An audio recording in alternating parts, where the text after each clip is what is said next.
Dalawang bigating resident import na si Rondae Hollis Jefferson at Justin Brownlee opisyal nang magsasama sa kupunan ng Meralco Bolts para irepresenta ang PBA sa EASL. So matapos pumutok ang rumor kamakailan lang tungkol kay JB at RHJ, heto't ngayong araw lang kinumpirma na mismo ng Meralco Bolts sa panguna ng kanilang team manager na si Paulo Trillo na finally magsasama na nga sa iisang kupunan ng two best imports sa PBA na si Rondae Hollis Jefferson at Justin Brownlee, hindi sa Hinebra at hindi rin sa TNT kundi sa kupunan ng Meralco Bolts para irepresenta ang Pilipinas at ang PBA sa EASL or East Asia Super League. For the first time, magiging magkakampi ang dalawang matinik na rival hindi lang sa PBA para sa kupunan ng Barangay Hinebra TNT kundi pati na rin sa pagiging naturalized player representing their own team na Gilas Pilipinas for Brownlee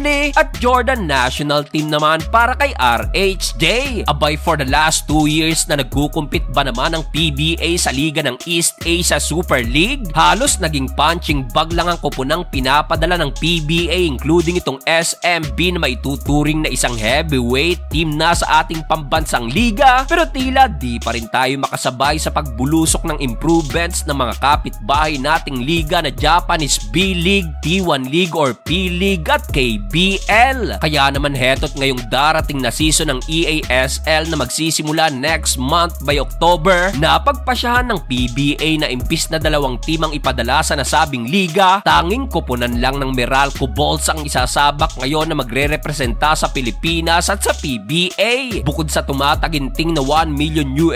ang magiging award sa pagiging champion ng EASL, nandun pa rin ang gigil ng Bolts na makabawi this coming season dahil na rin sa masakit na pagkatalo nila last season sa double overtime semifinals berth matchup kontra sa kupunan ng New Taipei Kings, kupunan ng former NBA player na si Jeremy Lin. Well, ayon sa balita, bukod kay Brownlee at RHJ, malaking addition din sa binuong komposisyon ng Bolts itong isa pang import na si Ismael Romero, 6'10" mula sa national team ng Puerto Rico, which is solid ang pinakita ni Romero nitong FIBA AmeriCup, averaging 6.3 points at 7.8 rebounds per game. Well, mukhang hindi talaga nagbibiro ang Meralco Bolts this time, kung saan bukod dyan magandang balita rin dahil ayon sa tournament rules ng EASL, pwedeng mag-line up ng dalawang naturalized player at dalawang import ang bawat team, kaya naman lumalabas na si RHJ at Ismael Romero ang magiging imports ng Bolts. Papasok naman sa pagiging naturalized player si Brownlee at in-include na rin ng Meralco itong isa pa nating naturalized player na si Angelo Kwame. Kaya naman kaabang-abang itong magiging karera ng Bolts this coming season ng East Asia Super League. Abay, tila naging all-star ba naman ang kanilang lineup, especially nandyan din itong kanilang mga locals na sila Chris Newsome, Chris Banquero, Cliff Hodge, Jason Brickman as a rookie veteran. Kayo, anong masasabi nyo sa nabuong komposisyon na ito ng Meralco Bolts?